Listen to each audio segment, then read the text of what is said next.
Hi, this is Mark the Meerkat suffering in for Dez for the weekend report for the first weekend in June 2012.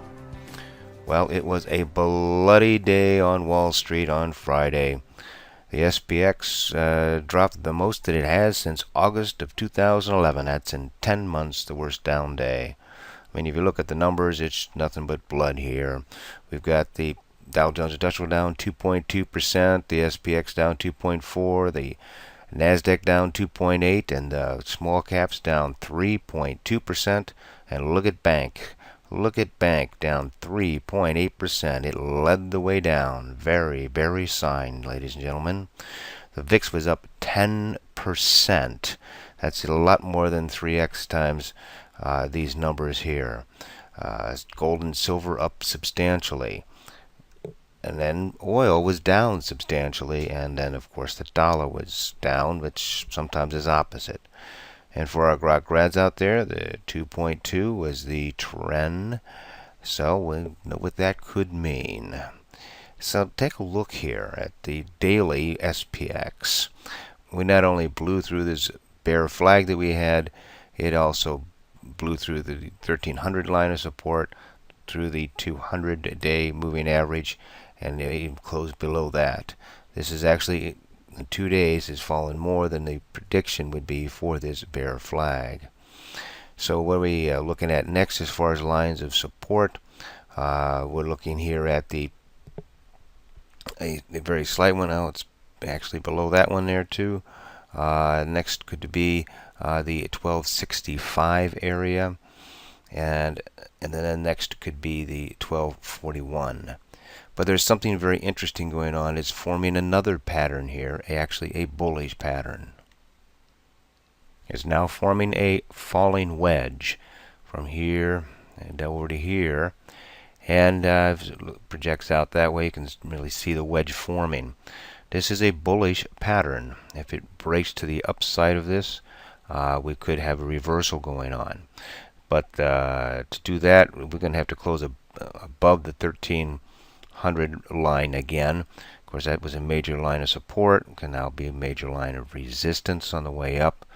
And so a lot's got to happen for that to occur. Moving over to the SPY, let's take a look at a couple of things here. The MACD, as you can see, we had 2 strong ticks down, and it has came up here almost to the 0 line, is now moving its way down.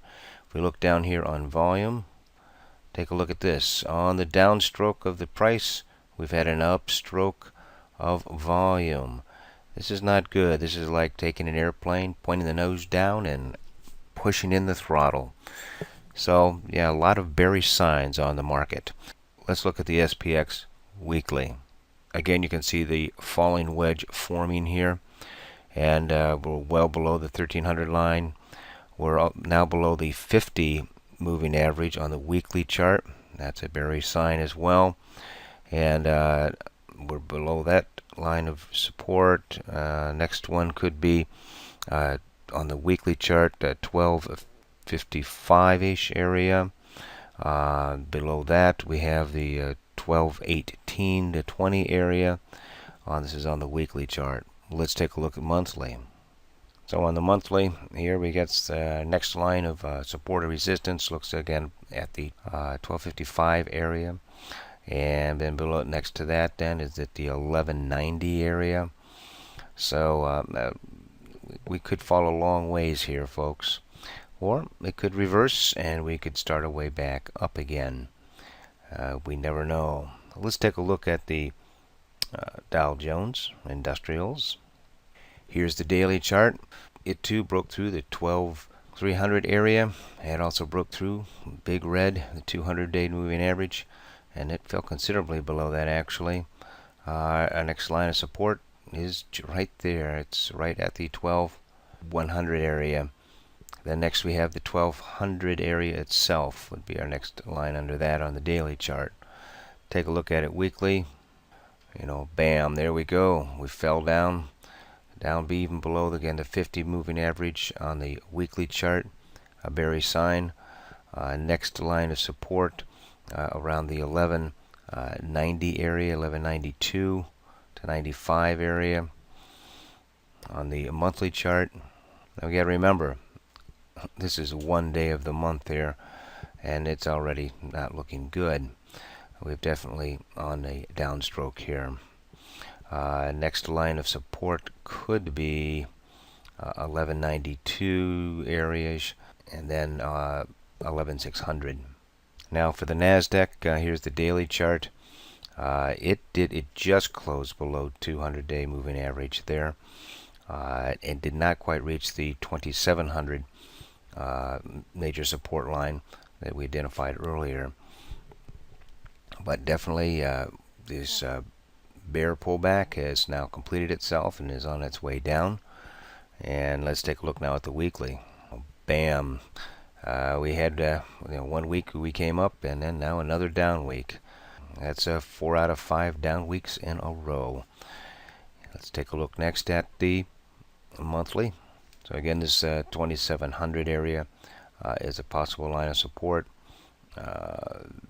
Below that we have the 2630 area, and hopefully it'll get to 2400 area. That would be pretty darn bloody here over the next couple of months. Next, take a look at the small caps. Here's the Russell daily chart, and it had been playing with the 200-day moving average for a while, and then bam, clearly closed below it, almost to this level of support from before. Now if we take a look here, we did have a head and shoulders pattern which came down, came right back up, tagged the neckline, and then is falling again now to a new lower low. So that it was a bearish pattern, and it is following through into the bearish direction. Let's take a look at the weekly. So it's almost to the level that we'd identified, the 735 area prior. Next would be the 722 area, and then the 700 area as possible lines of support for the small caps. And then on the monthly, again, I remind you that this is only the first day of the month, so there's a lot of time for that candle to form, but we already have a lower high. On this one, the next possible area of support could be the 1720 area, and then of course the 700 area. So back to the S&P 500 daily chart. We are definitely in a downtrend, and so let's not put on too many longs until we see clear signs of reversal, and protect even those shorts, because you never know, with this volatility as high as it is now, over 26, it could turn at any time. Obviously, news out of Europe is driving a lot of this drop, as well as the employment numbers had a terrible effect on Friday. But it's just additional news as to which part of the news is the market going to grab onto and react to. That we never know. We do have a few upcoming events at freeonlinetradingeducation.com, which you need to be aware of. Just go to the main page over here on upcoming events. We have coming up this Wednesday a 101 gaps and trend reversal patterns. If you just click on this right here, it takes you to a page where you can register for that. It's at 9 o'clock Eastern Time. And be sure you register even if you cannot attend, because you will get a link to the recording of that seminar. We also have coming up then on the weekend of the 16th to the 18th, the 3-day immersion of Grok mentoring. If you'd like to know more about that, just drop us an email at mentor@groktrade.com. And also then the week after that, we have a live mentoring session in Las Vegas, Nevada, in which we'll sit in a room with like-minded traders and go through the mentoring program there. Also that week, we have an advanced mentoring program for those of you who are already Grok grads. So again, if you want to know more about that, just mentor@groktrade.com. So this is Mark the Meerkat Suffren. Remember to trade what you see, not what you think or feel.